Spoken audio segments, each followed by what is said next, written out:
The dam supervisor handed me the laminated card during my first walkthrough.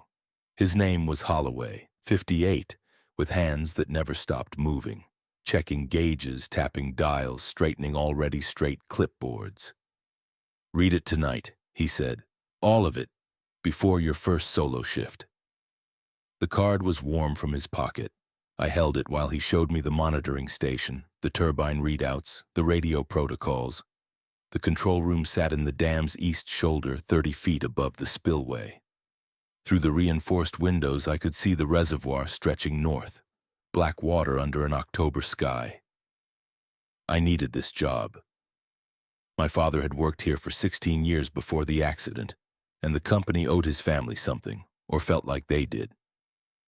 The pay covered my mother's prescriptions and my sister's community college tuition. Night differential added another $3 an hour. I'd worked worse shifts for less. Holloway walked me through the turbine hall, our steps echoing off concrete walls. 4 massive generators, each the size of a school bus, hummed in their housings. The air smelled like machine oil and stone.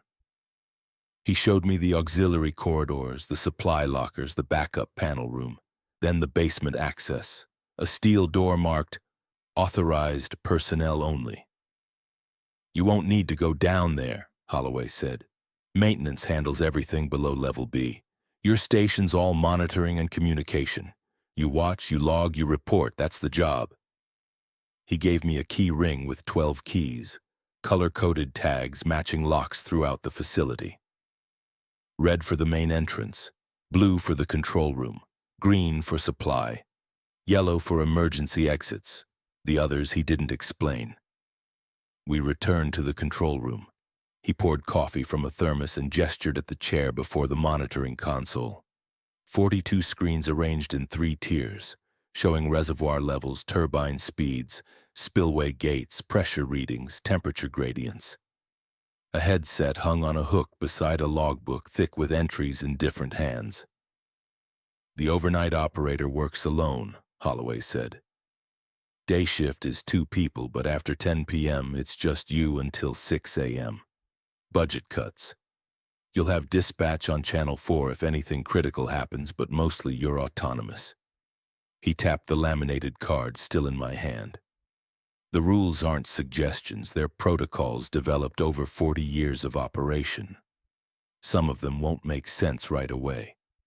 Follow them anyway. Understood?" I said I understood. He left at 9:45 p.m., taking the thermos with him. The door sealed behind him with a hydraulic hiss. I sat in the chair and read the card. "Dam control room operating procedures, night shift." The rules were typed in a small, precise font, 14 numbered items. 1. Begin monitoring at exactly 10 p.m. Check all 42 screens in sequence, left to right, top to bottom. Log any anomalies immediately. This check must take no less than 11 minutes and no more than 13 minutes. 2. Between 10:13 p.m. and 10:28 p.m., do not look at the west window. Keep your attention on the console. If you hear tapping on glass during this interval, ignore it. 3. Perform radio check on Channel 4 at 10:30 p.m., 11:30 p.m., 12:30 a.m., 1:30 a.m., 2:30 a.m., 3:30 a.m., 4:30 a.m., and 5:30 a.m. Use only the prescribed call sign. Overlook actual. Wait for confirmation. If dispatch does not respond within 90 seconds, proceed to emergency protocol alpha. 4. At 11 p.m., inspect the turbine hall. Walk the perimeter clockwise, checking pressure gauges on each generator. Count your steps. The walk should be exactly 264 steps. If you count more or fewer, return to the control room immediately and do not attempt re-entry to the turbine hall until the next hour. 5. Do not enter the basement level for any reason. If the basement access door is found open, close it from the hallway. Do not look inside. Radio dispatch immediately. 6. Between midnight and 12:14 a.m., all exterior lights will shut off automatically. This is normal. Do not attempt to restore them. Remain in the control room with interior lights on. Do not approach any windows. 7. If you see maintenance personnel in the facility between 10 p.m. and 6 a.m., verify their presence with dispatch before acknowledging them. Authorized maintenance wears orange vests with white reflective tape. Anyone in a yellow vest should not be acknowledged or addressed. 8. At 1 a.m., check reservoir levels against the chart posted beside screen 19. If levels have dropped more than 6 inches since 10 p.m., initiate spillway gate adjustment per Section 7 of the Operations Manual. If levels have risen more than 6 inches, do not adjust anything. Radio dispatch and wait for instructions. 9. The red phone on the desk will ring twice during your shift. It will ring once between 11:45 p.m. and 12:30 a.m. and once between 2:15 a.m. and 3 a.m. Do not answer. After the 4th ring, it will stop. If it rings a 3rd time during your shift, leave the building immediately via the east exit and call dispatch from your personal phone. 10. Every hour on the hour, walk to the backup panel room. Open the door, verify the 3 green lights are illuminated, and close the door. Do not enter the room. If any light is red or off, proceed to emergency protocol beta. 11. Between 2 a.m. and 2:30 a.m., you may hear voices in the turbine hall. These are acoustic anomalies caused by water pressure changes. Do not investigate. Do not respond. If the voices call your name, verify that your name badge is still clipped to your shirt and turned face down. Keep it that way until 3 a.m. 12. At 3 a.m., inventory emergency supplies in the control room. Confirm 12 flares, 2 flashlights with fresh batteries, 1 first aid kit, 3 gallons of drinking water, and 1 emergency radio. Initial the supply log. If any item is missing, radio dispatch before searching for it. 13. After 4 a.m., you may see lights moving on the reservoir surface. These are automated monitoring buoys. Do not watch them for more than 30 seconds at a time. If any light approaches within 50 yards of the dam face, note the time and bearing in the logbook, but do not track its movement. 14. Your shift ends at 6 a.m. Begin shutdown procedures at 5:45 a.m. Ensure all screens show normal readings, the logbook is current, and the control room is secured. The day shift operator will arrive between 5:55 a.m. and 6:05 a.m. If they do not arrive by 6:10 a.m., radio dispatch and remain at your station. I read the list 3 times. Some rules made operational sense: radio checks, equipment inspections, emergency protocols. Others felt oddly specific: the west window timing, the red phone that would ring but shouldn't be answered, the voices that might call my name. My father had never mentioned rules like these. But my father had worked day shift, and he'd been killed in a turbine maintenance accident when I was 14, so there were a lot of things he'd never had the chance to tell me. I checked the clock on the console. 9:58 p.m. At 10 p.m. exactly, I began the screen check. I started with the top left monitor showing reservoir depth, then moved right across temperature sensors, turbine RPMs, gate positions. Each screen required focus, comparison against baseline readings, notation of anything outside tolerance. By the time I reached screen 42, 12 minutes and 20 seconds had elapsed, within parameters. I noted the completion time in the logbook, then deliberately turned my chair to face east, away from the west window. The rule said not to look between 10:13 and 10:28. It was now 10:12. I busied myself reviewing the shift change notes Holloway had left. Turbine 3 running slightly warm but within acceptable range. Reservoir levels steady. No maintenance scheduled overnight. Standard operations. At 10:14, I heard the tapping. It was light, rhythmic, fingernails on glass. I kept my eyes on the console. The tapping continued, neither louder nor softer, a patient sound. It lasted maybe 45 seconds, then stopped. At 10:29, I turned and looked at the west window. Nothing. Just my own reflection against darkness, and beyond it the reservoir's black expanse. I performed the radio check at 10:30 p.m. "Overlook actual radio check," I said into the headset. 17 seconds of static, then, "Overlook actual dispatch copies, channel 4 clear." The voice was female, professional, bored, real. At 11 p.m. I unlocked the turbine hall door and stepped into the vast chamber. The generator's hum filled my chest. I walked clockwise, checking gauges, counting steps. 1, 2, 3. The perimeter was a rectangle, maybe 80 yards around.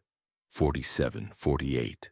The pressure readings were all green, 112, 113. The air was warmer here, and something about the acoustics made my footsteps sound doubled. 209, 210. I reached the door at exactly 264 steps. I logged the inspection and locked the turbine hall behind me. The first hour felt manageable. I was following procedures, checking boxes, proving competence. The rules were strange, but every workplace had quirks. Maybe the acoustic anomalies were real. Maybe the phone malfunction was a known issue. Maybe someone had once gotten spooked by automated equipment, and the rules evolved to prevent future overreactions. At midnight, the exterior lights went dark. I'd been watching screen 27 when it happened. The sudden absence of light from the windows made the control room feel smaller, like the walls had moved inward. I kept my seat, kept my eyes on the monitors. The screens glowed steady. Everything inside was fine. The darkness lasted 14 minutes. At 12:14 a.m., the exterior floods came back on, harsh and white against the dam face. I let out a breath I hadn't known I was holding. At 12:30 a.m., I did the radio check. Dispatch confirmed. At 1 a.m., I checked reservoir levels against the chart. The water had dropped 3 inches since 10 p.m., within normal range. At 1:22 a.m., the red phone rang. I stared at it. A rotary-style phone, actually red, sitting on the desk's right corner. I hadn't touched it all night. The ring was loud, mechanical, a sound from another decade. It rang 4 times, then stopped. I wrote in the logbook, "Aero 122, red phone rang per Rule 9. Did not answer." At 2 a.m., I heard the voices. I'd just started the hourly walk to the backup panel room when I heard them through the turbine hall door, muffled, conversational, like 2 people discussing something technical. I couldn't make out words. The volume was low but distinct. I checked my name badge, still clipped to my shirt. I turned it face down as the rule instructed, then continued to the backup panel room. 3 green lights. I returned to the control room. The voices continued until 2:28 a.m. Then silence. At 2:30 a.m., dispatch confirmed my radio check.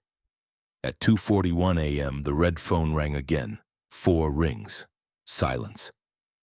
At 3 a.m., I inventoried the emergency supplies, 12 flares in their box, 2 flashlights, both working, first aid kit sealed, 3-gallon jugs of water, emergency radio with fresh batteries. I initialed the supply log. At 4 a.m., I noticed lights on the reservoir, 3 of them small and white, moving slowly across the water, maybe 200 yards out. I watched one for 20 seconds, then looked away. "Monitoring buoys," the rule said. When I glanced back, one had drifted closer, now perhaps 100 yards from the dam. I noted the time and bearing in the logbook, then focused on my console work. The rest of the shift passed in routine cycles: hourly turbine hall walks, radio checks, screen monitoring, panel room verification. At 5:45 a.m., I began shutdown procedures. The logbook was current. All readings were normal. At 5:58 a.m., the day shift operator arrived. Her name was Chen, early 30s, carrying a lunch cooler and a battered thermos. "How was it?" she asked. "Quiet," I said. "Everything by the book." She glanced at the logbook, nodded, and started her own screen check. I gathered my jacket and keys. When I reached the door, she spoke without looking up. The rules work if you follow them. Every line, every time. I drove home as the sun rose over the valley, turning the reservoir from black to gray to a hard, bright blue. My second shift was 3 nights later. I arrived at 9:30 p.m., giving myself time to review procedures before Holloway's departure. He seemed pleased I was early. "Any questions from last time?" he asked. "The red phone," I said. "What's it connected to?" "Old emergency line," Holloway said. "Disconnected years ago, but it still gets phantom rings. Electrical interference, ignore it." "And the voices in the turbine hall?" "Water hammer," he said. "Pressure variations in the intake pipes. Sounds like conversation sometimes, brain's pattern recognition. Nothing to worry about." He left at 9:48 p.m. I started my shift at 10 p.m. exactly. The screen check took 12 minutes. The west window stayed dark and quiet during the prescribed interval. Radio check at 10:30 went smoothly. The turbine hall walk at 11 p.m. counted 264 steps. At 11:35 p.m., I saw the maintenance worker. He stood in the turbine hall, visible through the control room window, inspecting something near turbine 2. He wore an orange vest with white reflective tape exactly as described in Rule 7. I picked up the radio. "Overlook actual to dispatch. I have maintenance personnel in the turbine hall. Can you confirm authorization?" 20 seconds of static. "Dispatch to Overlook actual. No maintenance scheduled tonight. Repeat, no maintenance authorized. Can you describe what you're seeing?" I looked through the window again. The figure was gone. "Personnel no longer visible," I said. "Copy that. Remain in the control room. Do not investigate. Report if you observe anything else." I logged the incident and stayed at my station. Nothing else appeared in the turbine hall. At midnight, the lights went out on schedule. This time, I kept my focus on screen 19, watching the reservoir level readings. The numbers stayed steady. At 12:41 a.m., the red phone rang. 4 times. Stopped. At 1 a.m., I walked to the turbine hall for the hourly inspection. The space was empty, just the generators and their endless hum. 264 steps. At 2 a.m., I heard the voices again. They sounded clearer tonight, almost like I should be able to understand them if I concentrated. I kept my name badge turned face down and completed my panel room check. At 2:18 a.m., the red phone rang. I counted the rings. 4. Silence. At 3 a.m., I inventoried supplies. Everything present and accounted for. The rest of the shift proceeded normally. Chen arrived at 5:59 a.m. "You look tired," she said. "Slept badly yesterday," I said. "Still adjusting to nights. Give it a week. Your rhythm will flip." I drove home thinking about the figure in the orange vest. Holloway's explanation, a disconnected phone, acoustic anomalies, made sense for some rules. But Rule 7 specifically warned about maintenance personnel. Someone had written that rule because something had happened. My third shift started normally. Screen check, radio protocol, turbine inspection. Everything standard until 1:43 a.m., when I found the basement door open. I just finished my hourly panel room check and was returning to the control room when I saw it. The steel door marked "Authorized Personnel" only stood 6 inches ajar. The opening was dark. Rule 5 was explicit. Close the door from the hallway. Do not look inside. Radio dispatch immediately. I approached carefully, keeping my eyes on the door handle. I pushed it shut, felt the latch click. Then I returned to the control room and picked up the radio. "Overlook actual to dispatch. Basement access door was found open. I've secured it per protocol, requesting confirmation." "Copy. Overlook actual. Basement should be locked. Can you verify the door is fully closed now?" "Affirmative. Door is closed and latched." "Copy. Noted in the log. We'll have maintenance check the lock mechanism tomorrow." I logged the incident at 1:48 a.m. The rest of the shift passed without incident, but I kept glancing at the monitor showing the hallway outside the basement door. The door stayed closed. On my fourth shift, I found the amendment list. It was taped inside the supply locker when I inventoried equipment at 3 a.m. A single sheet of paper photocopied with 6 additional rules typed in the same font as the original 14. Supplementary operating procedures, night shift 15. If you hear footsteps circling the exterior of the building, count them. If the pattern completes more than 3 full circuits without stopping, proceed to emergency protocol Charlie. Do not look outside while counting. 16. The coffee maker in the break alcove should not be used between midnight and 4 a.m. If you find it running during this period, unplug it and leave it alone. Do not pour out any liquid you find in the carafe. 17. Screen 31 may occasionally display turbine readings that do not match the other monitors. If turbine speeds on screen 31 differ by more than 15% from screens 10, 17, and 24, ignore screen 31's data. Do not attempt to recalibrate it. 18. If your radio receives a message on channel 4 that begins with your name, do not respond. Dispatch will never address you by name. Proper protocol is always overlook actual.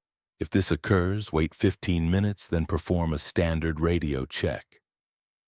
19. Between 4 a.m. and 5 a.m., you may notice condensation forming on the interior of the east window in a pattern that resembles handprints. This is normal. Do not touch the glass. The condensation will fade by 5:30 a.m. 20. If the logbook shows entries you did not write, dated for the current shift, do not erase them. Initial the margin to indicate you have read them. Compare the handwriting to previous shifts in the logbook. If the handwriting does not match any prior entries, radio dispatch immediately. The amendments felt more urgent than the original rules, like someone had learned these protocols the hard way. I read them twice, then closed the supply locker. At 4:13 a.m., I noticed the condensation on the east window. It formed gradually, starting as a general haze, then coalescing into patterns that could have been handprints if I looked at them the right way. 5 marks, roughly the size of fingers. I kept working at the console, glancing occasionally to verify the patterns were fading as promised. By 5:22 a.m., the glass was clear. On my 5th shift, I met Marcus. He arrived at 9:15 p.m., carrying a backpack and wearing the same blue jacket as mine. Facility issued with the damn authority patch on the shoulder. He was maybe 25, thin, with dark circles under his eyes. "You're the night operator?" he asked. "One of them," I said. "I've been on for 2 weeks." "I'm starting tomorrow," Marcus said. "They're having me shadow tonight. Learn the routine." Holloway emerged from the supervisor's office looking irritated. "Marcus, the shadowing shift is tomorrow night, not tonight. We discussed this." "I thought you said Friday," Marcus said. "Tomorrow is Friday." Marcus checked his phone, then grimaced. "Sorry, I got the days mixed up. Should I just go?" Holloway sighed. "You're here now. Fine. You can observe for an hour, but you leave at 11. I don't want 2 people logged in overnight until you're properly trained." He showed Marcus the basic layout, explained the monitoring screens, walked him through the equipment logs. At 10 p.m., Holloway left, and I started my screen check with Marcus watching from a chair by the window. "This is a lot of screens," Marcus said. "You get used to it. Pattern recognition. And you're alone here all night?" "Except for maintenance sometimes," I said, "which is rare." At 10:16 p.m., I heard the tapping on the west window. Marcus turned toward the sound. "What's that?" "Don't look," I said. "Thermal expansion in the glass. It'll stop in a minute." He looked anyway, standing and walking to the west window. I kept my attention on the console, but I could hear him moving. "I don't see anything out there," Marcus said. The tapping stopped at 10:23 p.m. At 10:30, I did the radio check. Marcus watched me use the headset, nodding along like he was memorizing the phrasing. At 10:48 p.m., Marcus went to the bathroom down the hall. He was gone for 6 minutes. When he returned, he seemed pale. "You okay?" I asked. "Yeah, just the lights in the hallway flicker a lot." "Old building?" I said. "Wiring's probably original." At 11 p.m., I escorted Marcus to the main entrance. Holloway had been clear about the time limit. "So I'll see you tomorrow night?" Marcus asked. "For the real shadow shift?" "I'm off tomorrow," I said. "Chen works Fridays, but I'll be back Saturday." He left, and I returned to the control room for my turbine hall inspection. 264 steps, all readings normal. The rest of the shift proceeded by routine. The exterior lights cut out at midnight. The red phone rang at 12:31 a.m. and again at 2:55 a.m. The voices in the turbine hall muttered from 2 a.m. until 2:26 a.m. I inventoried supplies at 3 a.m., noting that the amendment list was still in the locker. At 4:38 a.m., I saw 3 lights on the reservoir, closer than usual. One was maybe 40 yards from the dam face. I noted the time and bearing, then kept my attention on the console. Chen arrived at 6 a.m. exactly. "Quiet night?" she asked. "Standard," I said. Saturday, I returned for my 6th shift. Chen was finishing paperwork when I arrived at 9:30 p.m. "How did the new guy do last night?" I asked. She looked up from her log. "What new guy?" "Marcus. He was supposed to shadow you last night." "No one shadowed me," Chen said. "I worked alone." I checked the schedule posted by the door. Friday showed only Chen's name. No mention of Marcus or any training shift. "Maybe they rescheduled," I said. Chen shrugged. "Holloway would have told me." I didn't mention it again, but during my shift I checked the visitor log at the main entrance. Thursday night showed Marcus's signature at 9:17 p.m. and his departure at 11:03 p.m. Nothing about him being scheduled or authorized. At 2 a.m., when the voices started in the turbine hall, one of them sounded different. Younger. It could have been my imagination, pattern recognition, and random noise. But for a moment I thought it sounded like Marcus asking where the bathroom was. I kept my badge face down and completed my panel room check. On my 7th shift, Tuesday night, I found new entries in the logbook. I was updating my 3 a.m. supply inventory when I flipped back through recent pages and noticed them. 2 entries dated for Monday night, yesterday, in handwriting I didn't recognize. The entries were routine: turbine readings, reservoir levels, radio check confirmations. But Monday was Chen's shift and the handwriting didn't match hers. Rule 20 said not to erase them, to initial the margin and compare handwriting. I paged through the logbook, checking entries from the past month. Some were Holloway's, some Chen's, some mine. The Monday entries didn't match any of them. I initialed the margin and picked up the radio. "Overlook actual to dispatch. I have entries in the logbook that don't match known handwriting, requesting confirmation of who worked Monday night shift. Stand by, overlook actual." 3 minutes passed. Then, "Overlook actual Monday night shift was Chen per the schedule. No other personnel logged in." "Copy," I said, noting the discrepancy per protocol. I finished the shift without further incident, but the logbook entries bothered me.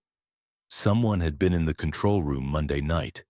Someone had monitored screens and performed checks and logged data. Someone who wasn't Chen. On my 8th shift Thursday night, the power failed. It happened at 1:37 a.m., a sudden loss of all control room lighting and most of the console screens. Emergency lighting kicked in immediately, red LED strips along the floor. The main monitoring screens were dark, but backup displays on the lower tier still showed critical readings. The turbines kept running. They had independent power. I grabbed the emergency radio from the supply locker and switched to channel 4. Overlook actual to dispatch, main power failure at 0137, emergency lighting active, turbines still operational, requesting guidance. Copy. Overlook actual. Stand by for emergency protocol beta. Beta was Rule 10's reference. I'd memorized it after the second shift. Verify backup panel status, maintain communications, log all critical readings manually until power restoration. I grabbed a flashlight and went to the backup panel room. The door opened to show 3 lights, 2 green, 1 red. Generator 2 was offline. I radioed dispatch with the status. They confirmed Generator 2 had a fault and a maintenance crew would respond within 90 minutes. In the meantime, I was to remain at my station, use the backup displays to monitor critical systems and log everything manually. The control room felt different in the red emergency lighting. Shadows pooled in corners. The windows reflected nothing but darkness. I sat at the console, writing readings in the logbook every 5 minutes. At 1:54 a.m., I heard footsteps outside the control room. They were slow, measured, circling the building's perimeter. I counted them per Rule 15. 38 steps, then silence. Then the pattern repeated. Another 38 steps. On the 3rd circuit, I picked up the radio. Overlook actual to dispatch. I have footsteps circling the exterior, monitoring per protocol. The 4th circuit completed. The 5th, the 6th. At the start of the 7th circuit, the footsteps stopped. I waited, flashlight in hand, watching the door. The red phone rang. 4 rings. Silence. At 2:23 a.m., the main power returned. Lights flooded the control room, screens flickered to life, the normal hum of electronics resumed. I radioed dispatch to confirm power restoration. Copy, overlook actual. Maintenance crew is still en route to inspect Generator 2. Remain at your station. The maintenance crew arrived at 3:41 a.m. 2 men in orange vests with white reflective tape. I radioed dispatch to verify their authorization before acknowledging them. Confirmed, overlook actual. Maintenance team is authorized. Radio when they clear the facility. They worked in the backup panel room for 40 minutes, then left without entering the control room. I radioed their departure at 4:23 a.m. Chen arrived at 6 a.m., looking concerned. I heard about the power failure, she said. You okay? Followed the protocols, I said. Everything stayed stable. She nodded and started her screen check. I gathered my things and left as the sun broke over the reservoir. On my 9th shift, I found the emergency protocols list. It was folded inside the first aid kit during my 3 a.m. inventory. 3 rules typed on a half sheet of paper labeled Emergency Protocol Charlie. Emergency Protocol Charlie. Perimeter breach, Charlie 1. If footsteps complete more than 6 circuits without stopping, secure all doors and windows in the control room. Verify every lock. Use the red key from your keyring. Charlie 2. Turn off all interior lights except the console emergency strip. Remain seated at the monitoring station. Do not look toward any windows or doors. Focus only on screen 19. Monitor reservoir levels continuously. Charlie 3. This condition will last no more than 47 minutes. When you hear 3 distinct knocks on the control room door, count to 60 before restoring interior lights. Verify through the security monitor that hallways are clear before unlocking any door. I read it twice, then refolded the paper and returned it to the first aid kit. The rest of the shift was quiet. No footsteps, no power failures. The red phone rang at 1:19 a.m. and again at 2:38 a.m., both times exactly 4 rings. At 4:52 a.m., I noticed condensation on the east window forming those hand-like patterns. I kept my distance and continued my console work. By 5:26 a.m., the glass was clear. On my 10th shift, the basement door was open again. I found it at 2:14 a.m., standing wide open this time, not just ajar. The darkness beyond was complete, no hint of floor or walls or depth. I stood in the hallway, keeping my eyes on the door handle, and pulled it closed. The latch clicked. I radioed dispatch. They logged the incident and promised another maintenance check. At 2:41 a.m., the red phone rang. I counted 1, 2, 3, 4, 5. 5 rings. I stared at the phone. Rule 9 said 4 rings twice per shift. It had never rung more than 4 times. I picked up the radio with shaking hands. Overlook actual to dispatch. Red phone rang 5 times at 0241, requesting confirmation of protocols. Say again, overlook actual. Did you say 5 rings? Affirmative, 5 rings. Silence on the channel. Then, remain at your station. Do not answer the phone if it rings again. We're checking our records. The phone didn't ring again that night. At 3 a.m., I inventoried supplies and found a new amendment taped inside the locker door. 21. If the red phone rings more than 4 times, note the exact count and time. Do not answer. After documenting the incident, verify that all doors and windows in the control room are locked. Remain at your station until your scheduled relief arrives. Do not leave the control room for any reason, including hourly checks. I locked every door and window I could reach from the console. I stayed seated for the rest of the shift. At 4 a.m., I skipped the turbine hall inspection. At 5 a.m., I skipped the panel room check. Chen arrived at 6 a.m. and found me still locked inside. "What happened?" she asked as I unlocked the door. "The phone rang 5 times," I said. Her expression changed, becoming careful and neutral. "And you stayed at your station?" "Yes." "Good." She glanced at the logbook. "Go home.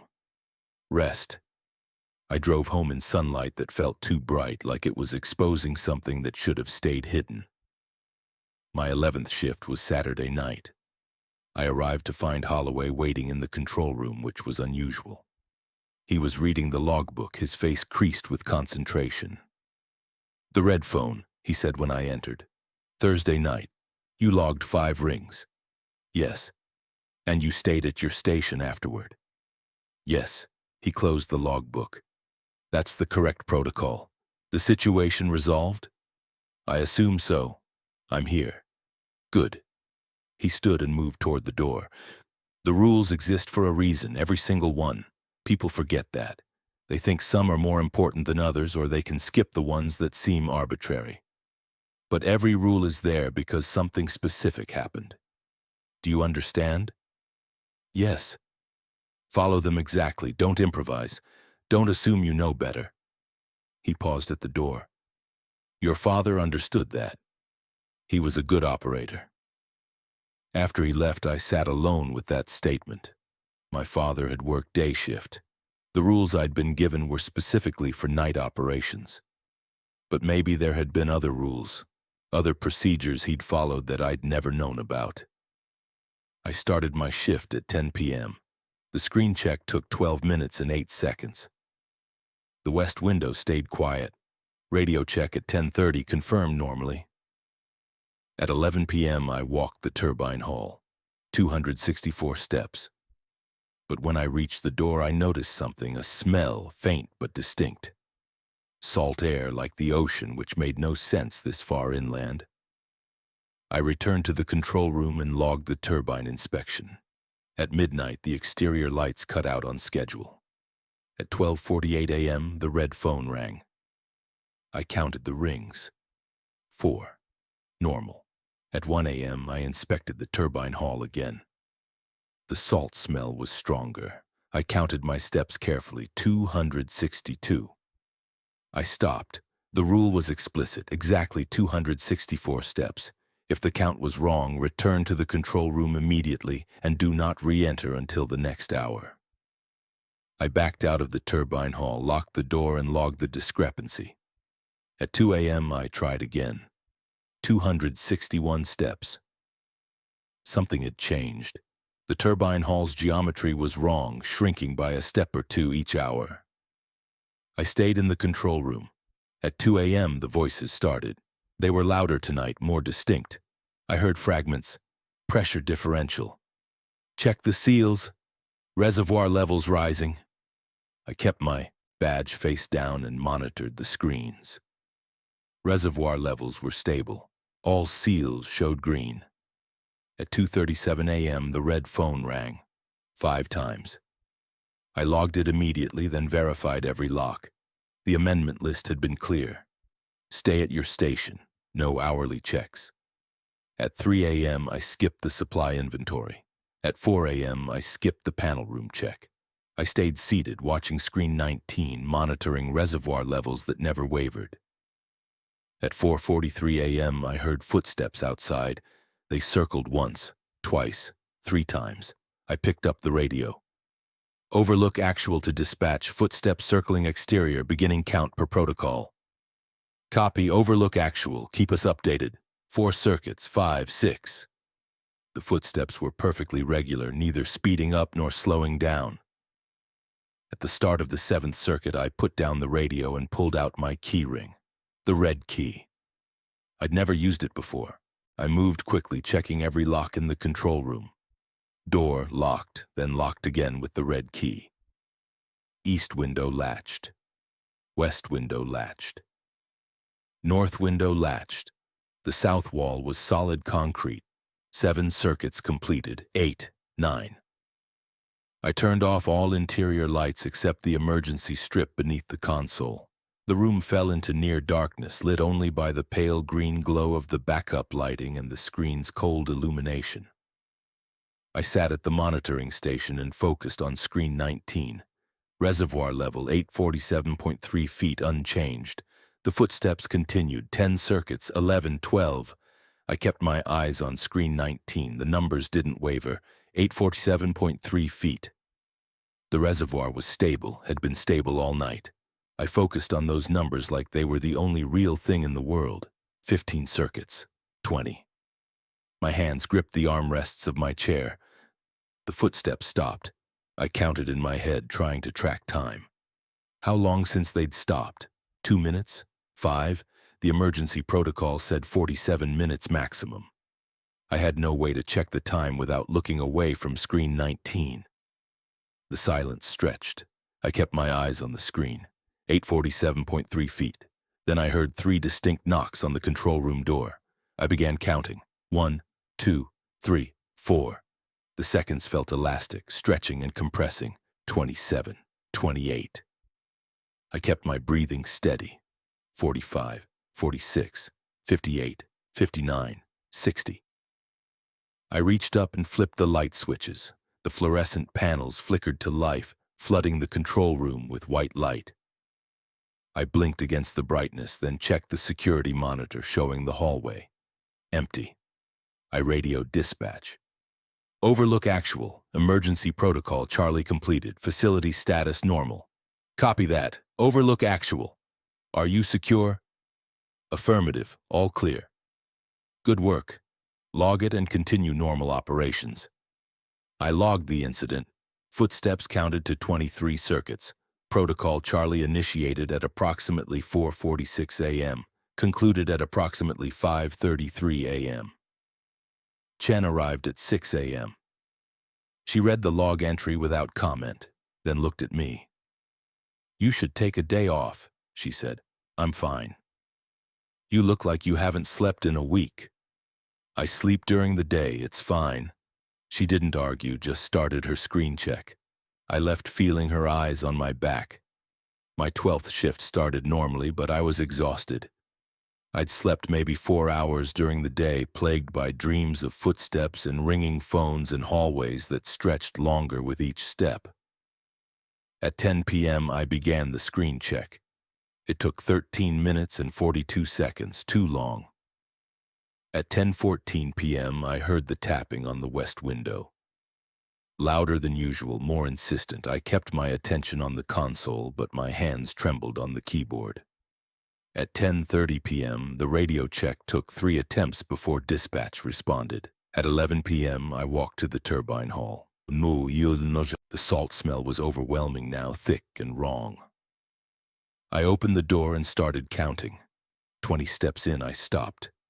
One of the turbines was missing, not broken or damaged or powered down, simply absent, as if it had never existed.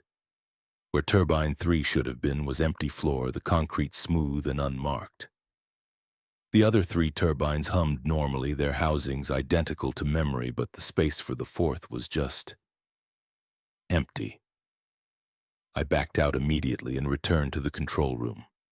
Every screen showing turbine 3 displayed normal readings: RPM, temperature, pressure, output. Screen 17 showed it operating at 94% capacity. I radioed dispatch. Overlook actual, turbine hall anomaly, requesting guidance. Describe the anomaly, overlook actual. How did I describe something that wasn't there? Visual discrepancy, recommend maintenance inspection. Copy, we'll note it for day shift. Continue monitoring console readings. I stayed at my station watching screen 17 show data from a turbine I'd just seen didn't exist. The readings never faltered. At midnight, the exterior lights went out. In the darkness beyond the windows, I saw movement. Shapes crossing the dam face, too large to be maintenance personnel, moving with a liquid flowing motion. I looked away. At 12:51 a.m., the red phone rang, 6 times. I logged it with shaking hands and verified the locks. I would not leave the control room again tonight. At 1 a.m., I checked reservoir levels on screen 19. They'd risen 7 inches since 10 p.m. Rule 8 said not to adjust anything if levels rose more than 6 inches. Radio dispatch and wait. Overlook actual to dispatch. Reservoir levels up 7 inches since shift start. Per protocol, requesting instructions. Copy. Overlook actual. Monitor levels. Do not adjust spillway gates. We're checking with the night supervisor. I watched screen 19. 847.9 feet, then 848.1 feet, then 848.4 feet. Overlook actual, this is Night Supervisor Garrison. What's your current reservoir reading? I didn't recognize the voice, but protocol was to trust dispatch channels. 848.4 feet and rising. Copy. Maintain monitoring. Do not touch spillway controls. I'm reviewing the gate schedules now. The level climbed to 848.8 feet, 849.2 feet. At 2 a.m., the voices in the turbine hall started. They were shouting now, urgent, overlapping. I heard my father's voice among them, or something that sounded like my father's voice, calling instructions about pressure valves and emergency shutdowns. I checked my badge. Face down, I kept my attention on the screens. 849.7 feet, 850.1 feet. Overlook actual to dispatch. Reservoir now at 850.1 feet. Spillway capacity approaching. Copy. Stand by. At 2:28 a.m., the voices stopped. The reservoir level held at 850.4 feet. At 2:43 a.m., the red phone rang 7 times. I logged it. My handwriting was barely legible. The locks were secure. I stayed at my station. At 3 a.m., I did not inventory supplies. At 4 a.m., I did not check the backup panel. I sat watching screen 19 as the reservoir held steady at 850.4 feet. At 4:37 a.m., I heard footsteps.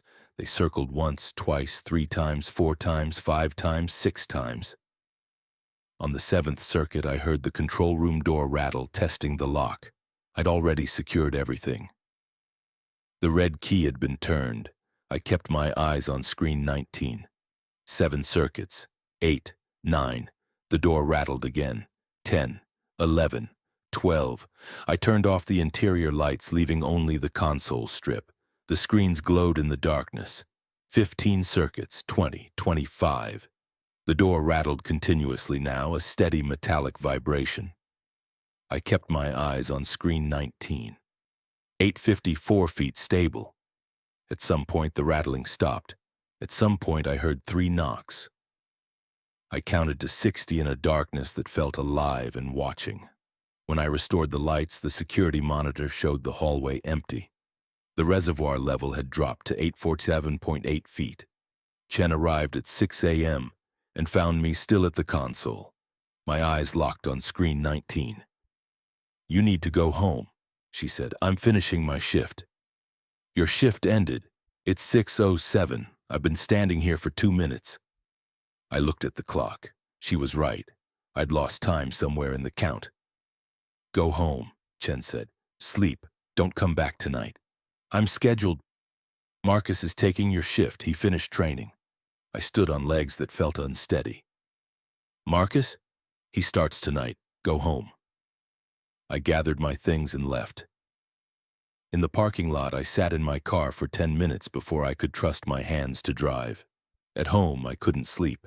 I kept hearing footsteps, counting circuits, watching imaginary screens. At 3 p.m., I called the dam authority office and asked to speak with Holloway.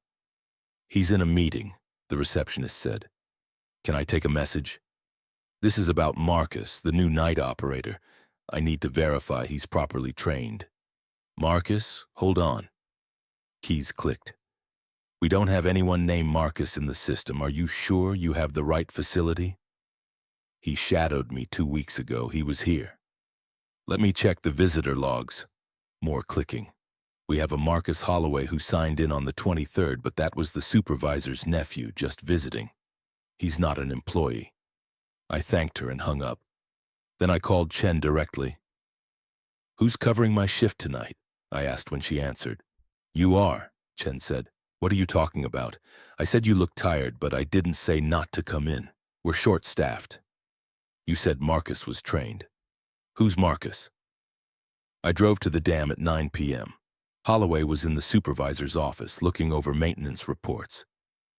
"I need to talk to you about Marcus," I said. He looked up. "My nephew. He's in college." "Why?" "He was here. He shadowed me." I showed him the control room. "He visited once about 2 weeks ago. Stopped by to say hello. He was never in the control room. That's a secured area." I pulled out my phone and showed him the visitor log photo I'd taken. Marcus Holloway signed in at 9:17 p.m. Signed out at 11:03 p.m. on the date I remembered. Holloway studied the image, his face unreadable. Then he closed the door to his office. "Tell me exactly what happened that night," he said. I described the evening. Marcus arriving, the confusion about dates, Holloway's permission for him to observe for an hour, the tour, the tapping on the west window, Marcus looking when he shouldn't have, his trip to the bathroom, how pale he'd looked when he returned. "And then you escorted him out at 11? Holloway asked. "Yes. You'd said to make him leave by 11. Holloway was quiet for a long moment. Then he opened a drawer and pulled out a different set of rules. They were typed on yellowed paper dated 15 years earlier. "There used to be a different version of Rule 7, he said, "before we simplified it. Let me read you the original. If you see maintenance personnel in the facility between 10 p.m. and 6 a.m., verify their presence with dispatch before acknowledging them.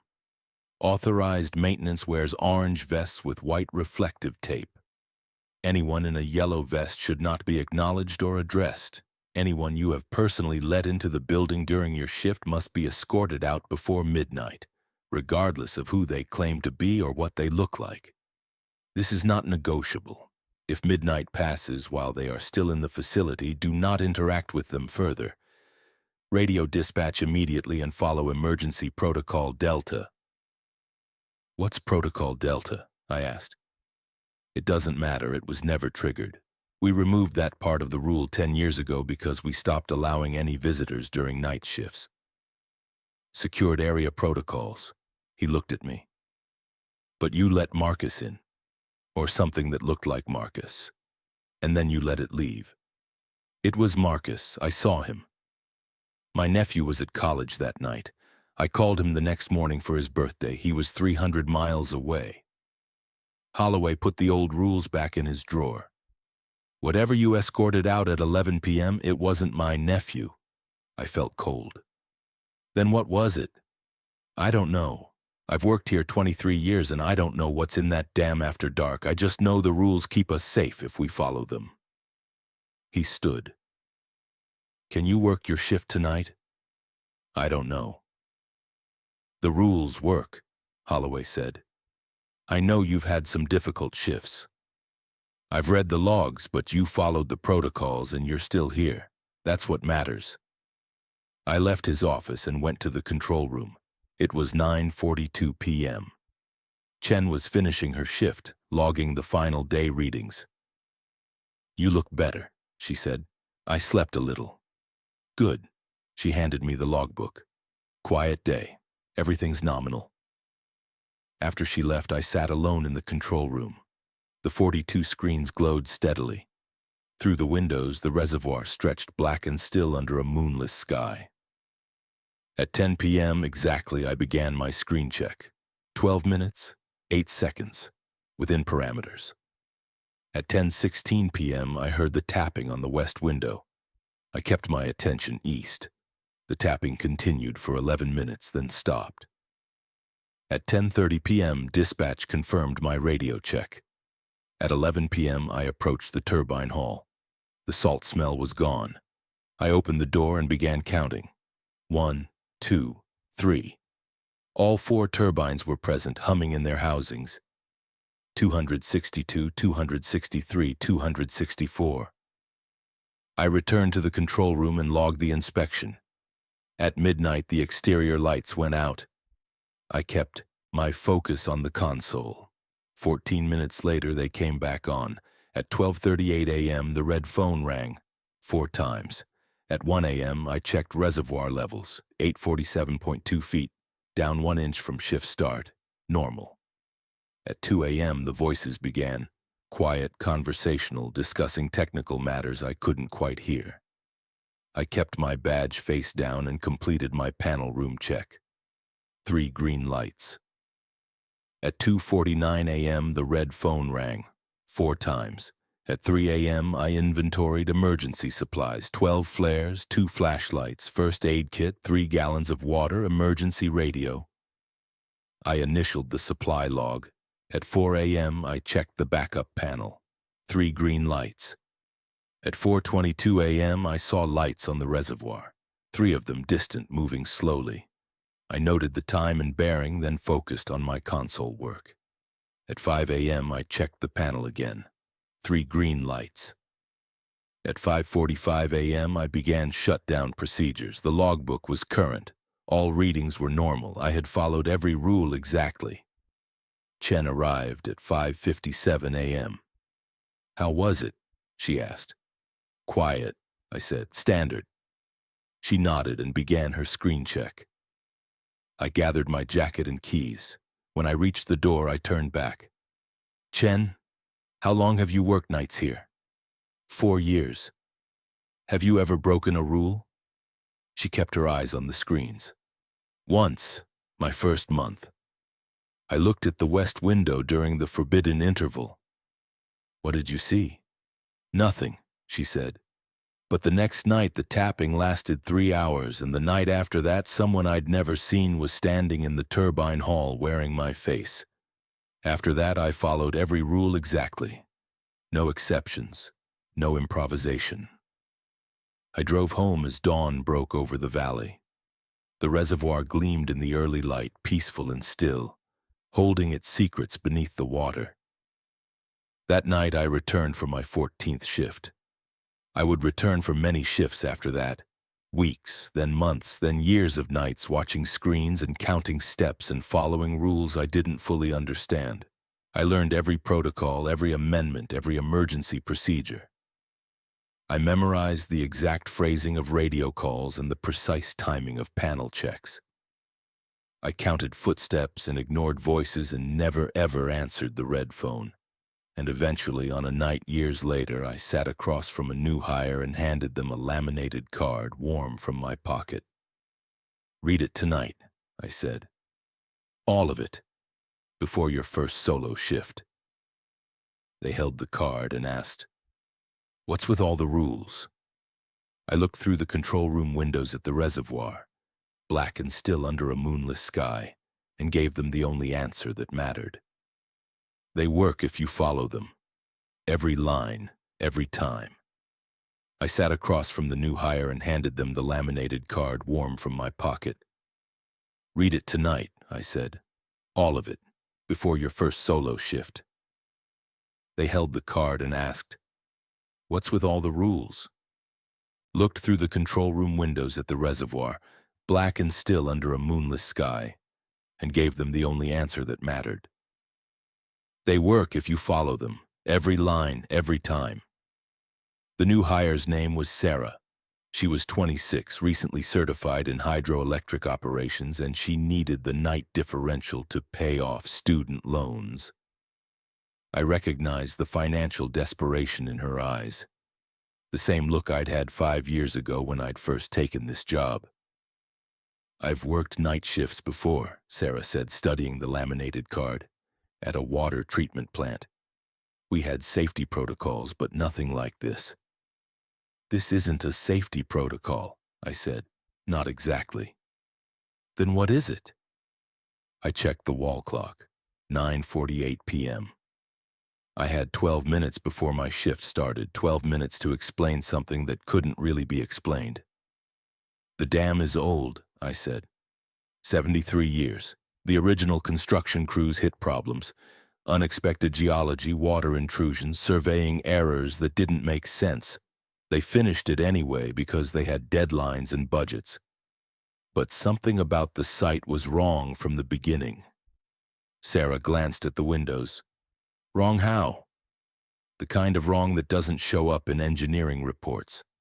The kind that manifests at night when the monitoring systems say everything is normal but your eyes and ears tell you otherwise." I gestured to the laminated card. "Those rules are the accumulated wisdom of every night operator who's worked here and survived long enough to write down what they learned." "Survived," Sarah repeated quietly. "Read the card," I said. "I'll walk you through the first hour, but after 10 p.m. you observe silently. No questions during the shift. Questions get you distracted, and distraction gets you hurt." She read while I performed the pre-shift check, testing the radio, verifying the console displays, checking that all 12 keys were on the ring. When she finished reading, her face had gone pale. The red phone that rings but shouldn't be answered, the voices in the turbine hall, the footsteps that circle the building. She looked up. "Is this serious?" "Completely." "And if I don't follow the rules?" I thought about Marcus, or whatever had worn his face. I thought about the logbook entries written in handwriting that matched no living operator. I thought about the turbine that had briefly ceased to exist while every screen insisted it was running normally. "Then you become one of the reasons we have rules," I said. At 10 p.m. exactly, I began the screen check. Sarah stood behind my chair, watching as I methodically reviewed each of the 42 displays. I explained what I was seeing: normal tolerances, baseline readings, operational patterns.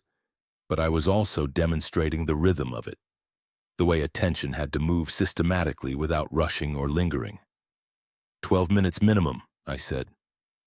13 minutes maximum. If you finish too fast, you've missed something.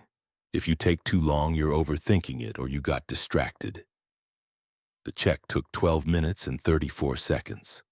I logged the time. At 10:13 p.m., I turned my chair to face east, away from the west window. Sarah started to ask why, then remembered my instruction about silence. She sat in the spare chair and waited. At 10:16 p.m., the tapping started. Sarah's head snapped toward the west window. I kept my eyes forward, focused on the eastern wall where a mandatory safety poster about lockout-tagout procedures was mounted. The tapping was light and rhythmic, almost conversational in its pattern. Sarah's chair creaked. She was fighting the urge to look. The tapping continued for 9 minutes, then stopped at 10:25 p.m. At 10:29 p.m., I turned back to face the console. Sarah was staring at the west window, her face rigid with concentration. "Did you look?" I asked quietly. "No," she said, "but I wanted to. What's out there?" "I don't know. I've never looked during the forbidden interval." No one who's looked has stayed on long enough to tell me what they saw. I pulled up the radio check schedule on the console. But I know that operators who look at that window during those 15 minutes start having problems. Equipment failures on their shifts. Doors found open that should be locked. Voices that call their names. Eventually they quit or request transfers to day shift. Has anyone ever been hurt? Not physically. Not that I know of. But there are different kinds of hurt. At 10:30 p.m. I performed the radio check. Sarah listened as I used the prescribed call sign and waited for dispatch's confirmation. When the response came through, professional, routine, bored, I saw some of the tension leave her shoulders. The radio was proof of the normal world outside this building. At 11 p.m. I took Sarah to the turbine hall. I gave her a clipboard with a blank inspection form. Count your steps, I said. Mark down the pressure readings from each gauge. The walk should be exactly 264 steps. If it's not, we leave immediately. She nodded and started counting as we entered the hall. The turbine's hum filled the space, a sound you felt in your chest as much as heard. We walked clockwise around the perimeter. Sarah called out the count every 50 steps while noting gauge readings. 50, 100, 150, 200. The air was warm and smelled of ozone and machine oil. Normal smells. Industrial smells. Nothing like the salt air wrongness I'd encountered during my worst shifts. 250, 264. We exited and I locked the door. Sarah handed me her inspection form. All readings were within normal parameters. I filed it with my log. It was exactly right, Sarah said, 264. Good. That's a good sign. When the count is wrong, the geometry of the hall has shifted. On those nights, we don't enter again until the next shift. The geometry shifts, Sarah said slowly. You're telling me this building changes? I'm telling you the rules exist for reasons you'll understand better after you've worked here a while. Don't try to understand everything tonight. Just follow the procedures. At 11:30 p.m., I performed another radio check. Dispatch confirmed. At midnight, the exterior lights cut out. Sarah stood and moved toward the west window, her face reflected in the dark glass. I caught her arm. Sit down, I said. Don't approach the windows when the lights are out. But I can't see anything. What am I supposed to be avoiding? Sit down. She sat. We waited in silence, watching the console screens glow in the darkened room. After 14 minutes, the exterior floods came back on. The dam face reappeared, concrete and floodlights and normalcy. At 12:30 a.m., I did a radio check. Then I stood and gestured to the chair. Your turn, I said. Perform the 1 a.m. turbine. Hall inspection. I'll observe. Sarah took the clipboard and keys. At 1 a.m. exactly, we walked to the turbine hall. She unlocked the door and started counting. I followed 3 steps behind, watching her methodology, making sure she checked each gauge properly. 50, 100, 150. She was doing well, moving at a steady pace, not rushing or hesitating. The pressure readings were all green. 200, 250. At step 258, she stopped. What's wrong? I asked. I thought I saw. She squinted toward turbine 4. There was someone standing there. Just for a second. What were they wearing? I don't know. They were gone before I could see clearly. Maybe I imagined it. Finish the count, I said. Don't stop again. She continued. 259, 260, 261, 262, 263, 264. We exited. I locked the door and took the inspection form. All readings normal. I logged it without mentioning what Sarah had seen. Should I report that? She asked. The person I saw? Rule 7 covers maintenance personnel. You verify with dispatch before acknowledging them. But you didn't get close enough to see what they were wearing, and they disappeared before you could confirm they were real. so no. Don't report it. Reporting things you can't confirm creates problems. What kind of problems? The kind where dispatch starts questioning your reliability, or worse, they send maintenance crews in to investigate things that don't want to be investigated. We returned to the control room. At 1:29 a.m., the red phone rang. Sarah jumped at the sound. I held up my hand, signaling her to stay quiet, and counted. 1 ring, 2 rings, 3 rings, 4 rings, silence. "Why didn't you answer?" Sarah asked. "Rule 9. The phone will ring twice during the shift. 4 rings each time, we never answer. If it rings a third time, or if it rings more than 4 times, we follow different protocols." "But what if it's an emergency? What if someone needs help?" "That phone isn't connected to anything," I said. "It was disconnected 30 years ago. Whatever makes it ring isn't calling from the outside world." Sarah stared at the red phone like it was a live snake coiled on the desk. At 2 a.m., the voices started in the turbine hall. Sarah heard them immediately. She stood and moved toward the door before I stopped her. "Don't," I said. "Sit down, check your name badge." She looked down at her badge, confused. "What about it?" "Turn it face down. Keep it that way until 3 a.m. "Why?" "Because the voices might call your name.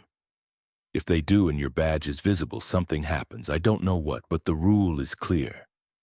She flipped her badge and sat. We listened to the voices for 28 minutes. They were muffled, conversational, discussing technical matters in jargon that was almost recognizable. Sarah's hands gripped the armrests of her chair. At 2:28 a.m., the voices stopped. "That was real," Sarah said. "Those were real voices." "Acoustic anomalies," I said, repeating Holloway's explanation from 5 years ago. "Water pressure variations in the intake pipes." "That's bullshit and you know it." I met her eyes. "Yes, but it's the explanation we use because the truth doesn't fit in an incident report. Those voices are real. They're discussing real operational issues. Sometimes they're calling out warnings about equipment failures that haven't happened yet. Sometimes they're repeating conversations from decades ago. And sometimes they know your name." At 2:30 a.m., I performed a radio check. Dispatch confirmed. The ordinary world was still out there, still following normal rules. At 2:53 a.m., the red phone rang again. 4 rings. Silence. At 3 a.m., I showed Sarah the emergency supply inventory. We counted flares, checked flashlights, verified the first aid kit and water supply. Everything was present. I showed her how to initial the log. "This feels excessive," Sarah said. "Why do we need 12 flares?" "Because on some nights the power fails completely. Emergency lighting fails. Backup generators fail. When that happens, those flares are the only thing standing between you and total darkness. And you don't want to be in total darkness here." "Why not?"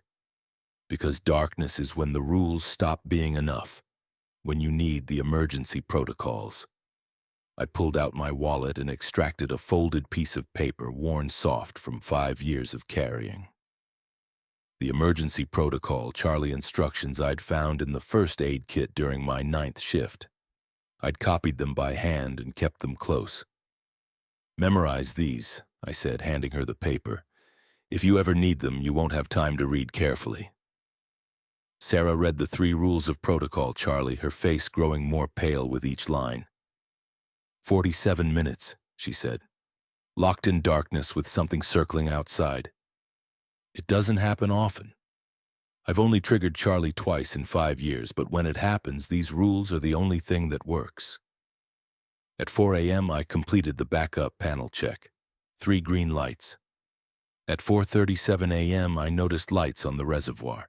3 of them, maybe 100 yards out, moving in a pattern that could have been automated buoys, but could have been something else. I showed Sarah how to note them in the log without tracking their movement. "Why can't we watch them?" she asked. "Rule 13. We don't watch them for more than 30 seconds. I don't know why. But I know an operator 3 years ago watched them for several minutes, and the next night they had moved to within 20 yards of the dam face. The night after that, they were pressed against the control room windows. And then that operator requested an immediate transfer and refused to discuss what they'd seen. We got a new amendment to Rule 13. If the lights ever reach the windows, we evacuate immediately and don't return until day shift. At 5 a.m., I performed another panel check. 3 green lights. At 5:45 a.m., I began shutdown procedures. Sarah watched as I verified all screens showed normal readings, updated the logbook with final notes, and secured the control room. At 6:02 a.m., Chen arrived. She looked surprised to see Sarah.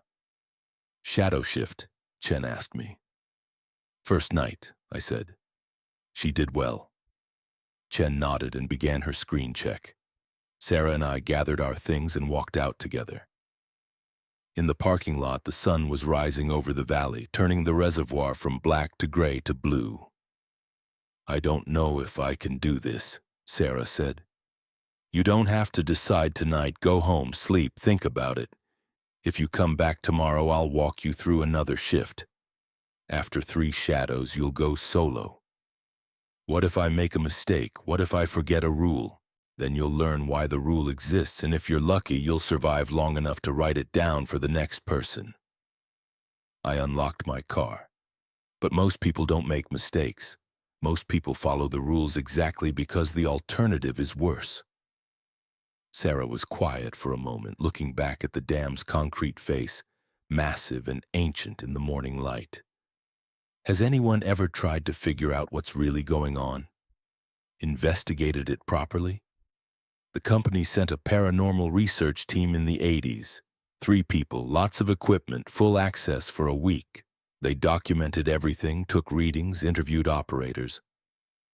On their last night, they tried to break one of the rules deliberately. They wanted to see what would happen if they answered the red phone.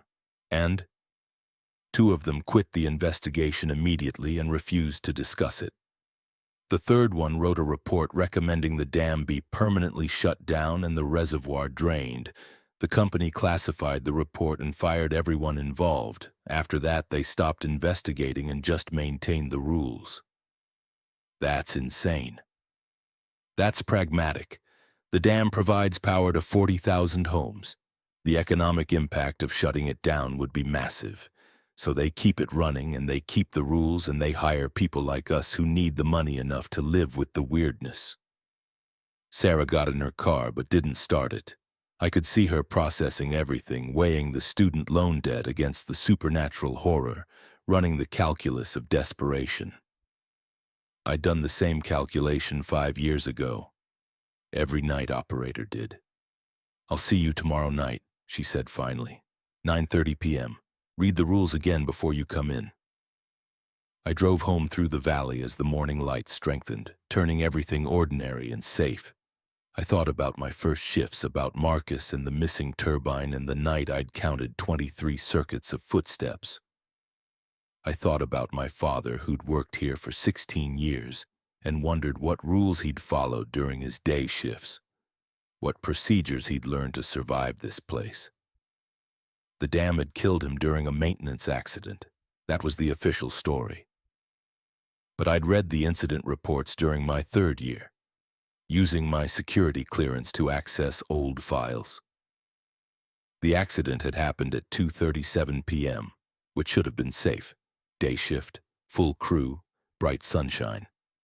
But the report mentioned that my father had been working in a section of the turbine hall that was supposed to be locked, that he'd been alone when protocol required a partner, that he'd been found in a position that didn't make physical sense given the equipment layout. The report concluded with operator error and recommended revised safety training, but I knew better now. Rules existed for day shift too. They were probably different rules, less obviously supernatural, more easily explained as safety protocols. And my father had broken one of them. I slept poorly that day, dreaming of footsteps and voices and a red phone ringing forever. That night, Sarah returned. She looked like she'd slept as badly as I had, but she was present and focused. We ran through the second shadow shift together, and she made no mistakes. She counted steps precisely, ignored the west window during the forbidden interval, kept her badge face down when the voices started. On her third shadow shift, she performed the entire sequence alone while I observed. She was competent and careful, exactly the kind of operator this place needed. "You're ready," I said at the end of that shift. "Tomorrow you go solo." "I'm terrified," Sarah admitted. "Good. That fear will keep you sharp. The operators who relax, who start to think they understand this place, those are the ones who make mistakes." Her first solo shift went smoothly. So did her second and third. By her 10th shift, she'd developed the same watchful tension I carried, the hypervigilance that came from knowing something was wrong with the world but not knowing exactly what. After 6 weeks, Sarah had her first difficult night. The basement door was found open at 1:47 a.m. She closed it per protocol and radioed dispatch, but at 3:15 a.m., she found it open again. She closed it again, logged both incidents, and completed her shift. But when Chen arrived at 6 a.m., Sarah was pale and shaking. "Something tried to get out," Sarah told me later. "Twice I closed that door, and twice something opened it from the inside." "Did you look inside either time?" "No. I followed the rule exactly, closed it from the hallway, eyes on the handle." "Then you did everything right. The door will be locked properly by maintenance today. It won't open again for a while." "How often does this happen?" "Every few months, sometimes more frequently. The basement wants to be accessed. The rules keep us from doing it." After 3 months, Sarah was a full-night operator, rotating shifts with me and Chen. After 6 months, she found her first amendment taped inside the supply locker, and I watched her face go through the same realization I'd had. The rules were evolving, adapting to new conditions or new understandings. The place was learning, or we were learning, or both. After a year, Sarah handled her first protocol Charlie activation. She told me about it the next night, her voice flat and controlled. 29 circuits, she said. I counted 29 circuits of footsteps before they stopped. The longest 47 minutes of my life. But you followed the protocol, every word. Stayed focused on screen 19 the entire time. Counted to 60 after the 3 knocks. Verified the hallway was clear before unlocking. Then you survived. That's what matters. But I could see the cost in her eyes, the same cost I carried. Every protocol Charlie activation took something from you. Every night of voices calling your name, every unexplained door found open every time the red phone rang more than 4 times. Each incident left a mark. This was the real job, not monitoring turbines or checking reservoir levels. The real job was carrying these marks, accumulating them shift after shift, year after year, until eventually you became like Holloway. Cautious and precise and never quite comfortable in your own skin. And then when you'd carried enough marks, when you'd survived enough difficult nights, you got to hand a laminated card to a new hire and tell them the only truth that mattered. The rules work if you follow them, every line, every time. I was 32 now, 5 years into this job, and I could already feel myself becoming the next Holloway. Sarah would work here for years, accumulating her own marks, and eventually she'd be the one training new operators, passing along procedures and warnings in that same flat, knowing look. The dam would outlast us all. It had been here for 73 years, and it would be here for 73 more, generating power and following rules and keeping something contained that didn't have a name in any incident report. And we would keep working nights, keep counting steps and monitoring screens and never answering the red phone because the alternative was letting something unnamed and terrible have free access to the world outside these walls. That was the real protocol, the one never written down. We were here to keep the door closed, whatever that door was, wherever it led. So I kept working, kept following the rules, kept training new operators to do the same, because someone had to.